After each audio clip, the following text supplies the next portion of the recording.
Okay, my friends, we're going into David Rock Nelson's dungeon. I got my David Rock Nelson t-shirt. Isn't that cool? Yeah, it's cool, man.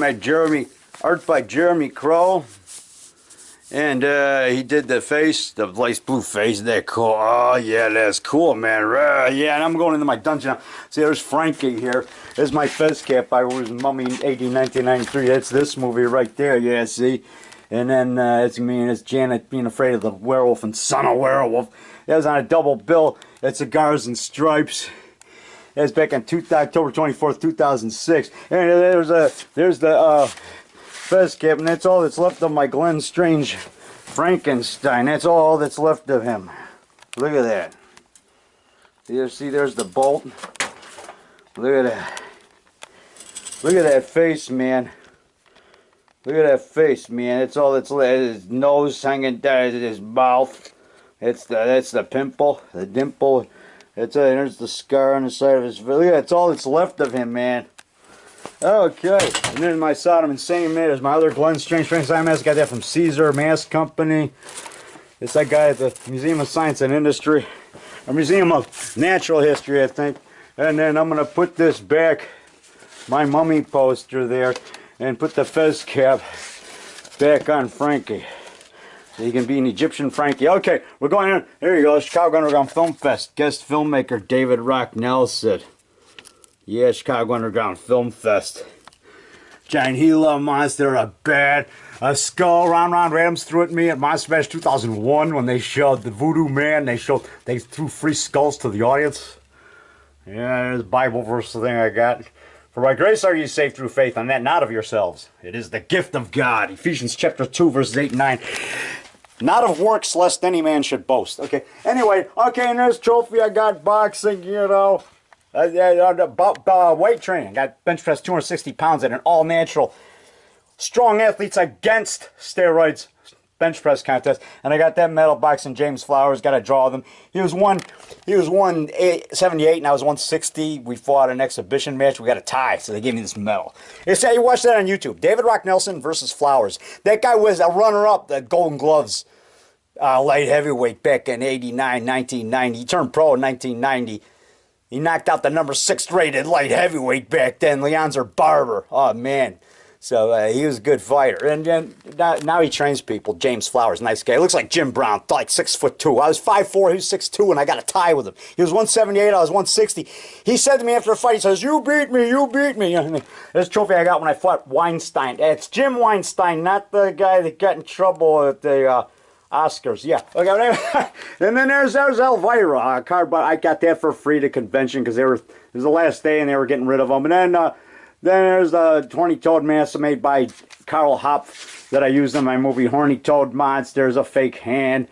And there's Frankie over there. I got that free at 7-Eleven when they were getting rid of it after Halloween. There's a top hat I used when I'm hosting movies as Rock Ghoulie. There's the glasses. When I hosted Werewolf and the Witch, I played Rock Ghoulie. And then here's a Marine hat. There's a jungle hat I got in the Marine Sea. USMC Philippines, when I was in Subic Bay, Philippines, stationed over 15 months. The 0311, that's my MOS grunt, or ground pounder. It's infantry, the backbone of the Marine Corps. They call us grunts, or that's infantry. You see, B Company Marine Barracks, Subic Bay. Nelson D.E., that's David E. Nelson. I used to wear this when I go on my jungle patrol. Or when I go out on Libel, because this was one of those things you could wear in Libel. Is actually a, you know, this you could wear in Libel too. You weren't out of uniform. This is made by my, they call it the busboy or whatever. That busboy, houseboys. You have little Philippine guys and they shine your boots for you and stuff. You pay them like a monthly wage, like $20 a month to $40 a month, and they shine your boots. They, you know, take your uniforms to the cleaners. Yeah. Hoorah, Marine Corps, hoorah. They didn't call me Corporal Hoorah for nothing back in the Marines. Yeah, and then there's the Frankenstein hands I'm using in Miss Frankenstein. I have a washer glove. There's a fake rubber brick here, you know. A fake eye. Red food, white clown makeup, black face makeup. I got red food coloring around there. There's red food coloring I use for fake blood, you know. There's these funny glasses. Here's these guys. I wear this, and Monster Tales, I go, yes, sir, very good, sir. Yes, I say that as the captain in Monster Tales in War of the Werewolves. Okay, anyway, okay, I'm going to go in here and we're going to go into my dungeon now. Here we go, into the Rocks dungeon. And there's Bale right there, creature features. Next guy, wise guy, don't ask me where Charlie the Tuna is. Then I went to this Bale of Ghosty thing, that was May 95, right after the famous Monsters Convention, down at Hollywood Moguls over there. Hollywood Moguls. 1650 North Schrader Boulevard. Right there at near Sunset Boulevard. Right there. And then there you go, there's Bale, they showed Devil Bat. David Scull was there. He was in the audience, scared to death. The Devil Bat, Black Dragons. Yeah, I was there. And then there's other one that didn't make it to the same weekend at another place. Yeah, Bela Lugosi, man, he's scared of those red eyes. Ooh, yeah. Okay, and okay, we're gonna go in here, and then here's something I cut out. See, yeah, okay, look, real shame. There's monster cookies, you know. Okay, we're going in my dungeon now, and here's a little werewolf there. Yeah. Okay, we're going in my dungeon now. See, and there's, you see that Wolfman mask I got from Ken Kramer from Zanal Zombie Hut, and there's a Dracula mask. There's a gorilla mask I got at Uncle Fun. This I got from my friend Dan Zanal, or Ken Kramer at the Monster Bash convention. He sold it to me for $2. He says, Rock, you want it? Yeah, so then I got this at Walgreens for like $1 when it was on sale, after Halloween sale. There's a mask I got at Uncle Fun, those weirdo guys. There's the mask I wore in Conrad Brooks vs. Werewolf, Werewolf and the Witch, and all those movies.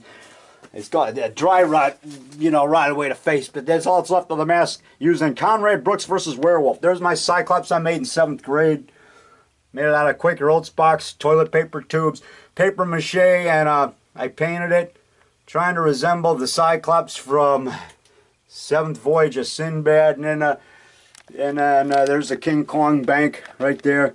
King Kong Bank right there. Yeah. Pretty cool, huh? There's more masks. Got that at Walgreens. Got that witch mask at Uncle Fun. Michael Landon, scaring Dawn Richards, and I was a teenage werewolf. There's the Creature, Aurora model cover, Wolfman. These are replications made by Keith Sarno of Milwaukee. He sold these to me for like $10, $12. Frankenstein. There's a Peter Lorre guy. You know. Fake brains from the Beef Fest, annual Beef Fest. There's the Palmer monster figures, the Cyclops, the Dracula, the Werewolf. That's the first one I got when I was a kid. And there's King Kong, Gorgo. Actually, these I bought. These ones I bought from my friend Monster John from the Time Tunnel in Chicago. Yeah, he runs the nostalgia shop in Chicago. He changed the name, but it used to be called Time Tunnel. Yeah, he sold me these for like $15 to $20 each. Yeah.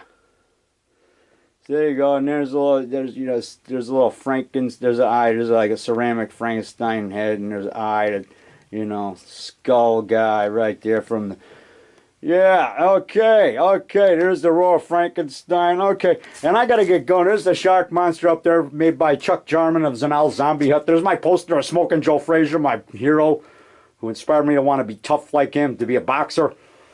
Yeah, when he beat Ali, I wanted to be White Joe, Smoking Joe Frazier. Look at those muscles, man. Okay, there's the Jesus I made when I was, you know, my Art 4, 1974, Main South, David Nelson, Art 4, Dave Nelson, Art 4. That's supposed to be Jesus coming out of the tomb. Those are the wounds on his hands. You know, those are the wounds on his hands. But, you know, it more looks like Joseph in his Technicolor dream coat. And there's the sun, you know. And there you go. Okay. There's the 1910 Frankenstein. Charles Ogle as the monster. Yeah. From 1910. Produced by Thomas Alva Edison. Yeah. And there's Kong, the 8th wonder of the world. There's Kong again. Yeah. And there's my poster for the Devil Ant. There's Godzilla, King of the Monsters. Yeah, right. And there's Frankenstein. Okay. And there's Frankenstein. I got that from my pal Mark Paul Vincent Stellick from Milwaukee. He passed away this year. May he rest in peace. And then that's Creature, Double Bill, Creature 3D. And It came from outer space. Mark Paul Vincent Stellick gave me that poster. And he gave me this. Nice guy. And there's a poster of me at the Philadelphia Film Fest, you know. April 16th, 2016. Yeah. Yeah, I was there live, man. They showed my Frankenstein Stalk. My Frankenstein Stalk's made its world premiere there. First time on the big screen it was shown, even though it was made in 2000. Yeah. By Eric Bresler, who coordinated the, well, and hosted by Zach Carlson of Alamo Drafthouse Cinema. Zach Carlson. Yeah, he came all the way from Texas just to interview me, you know, Q&A on stage.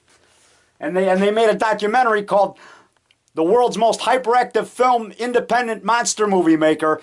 And it's on YouTube, and it's already got like 130,000 views already. And it was on Viceland Cable. It's been on Viceland Cable probably about 50 times already. They kept rerunning it.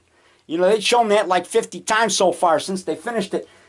Thanks to Evan Husney, yeah, who, by the way, is the son of Prince's first manager, Owen Hudley. So that's the son of Prince's first manager. I'm not a big fan of Prince, but I just thought you'd be interested in knowing that, you know. Small world, you know. But Evan Hudley, he's the guy in charge of, who's in charge of the documentary. He's the producer of that documentary, and him and Zach Carlson and another guy, I think his name's Bill, I think, or John, yeah. They came down and we all rode down to Philadelphia, all the way from here to Splains, all the way to Philly. Yeah, and we stayed in a hotel a couple nights, you know, stayed Ohio, then Philadelphia, and then I hosted the film fest, Philadelphia Film Fest, in the Mausoleum of Contemporary Art. Not the Museum of Contemporary Art, the Philadelphia Mausoleum of Contemporary Art. It's a former morgue, former mausoleum, really, in the 1800s, like 1880. Okay, and then there's a cane I got in the Philippines. You know, it's a Cobra cane, a baseball bat I made in the Marine. My freshman year of Maine South High School, you see, that's where it was on the lathe. It burned, you know, it burned the wood. I did it too long, so I had to fill it up with wood filler there. It's where the wood was stuck in the lathe. Look, a pretty dang good bat. Mr. Beard, my teacher, he said, that's a pretty darn good bat. You know, he liked holding it, you know. And then there is one of those old hammers, which I was using to fix my door. And got a dent in it, you see. But the hinges got messed up. But our handyman Lars came over and did it. He's a friend of my brother's. That's an old hammer. I wanted to show you. It's an old hammer, like from the early 1900s. Got all rusty, but, you know, I kept it because, you know, it's something from our old house. Yeah, in Park Ridge, Illinois, 205 South Hamlin, which was, I believe, a haunted house because late at night when I was alone, I could hear footsteps up there. In the daytime, I heard footsteps. I mean, I was scared. In the daytime, when I was 34, this is when I was making monster movies. I was home alone. And in the afternoon, I heard footsteps. It was like 2:30 in the afternoon. I was scared. Like 4:30, everybody was gone. I was home alone. And it was sun out, but I could still hear footsteps way up there, like in the attic. I was kind of scared. I was hoping Mommy and Daddy would come home. I stayed downstairs on the couch. I didn't go upstairs because I thought there were ghosts up there, man. Like, I thought there was a ghost of an old man walking around. Okay, I'm going to cut. I go up see my girlfriend so she won't get mad, you know. Yeah, she might turn into a werewolf. She might turn into Miss Werewolf or Dinosaur Woman and attack me. Okay, it's cut. That's perfect.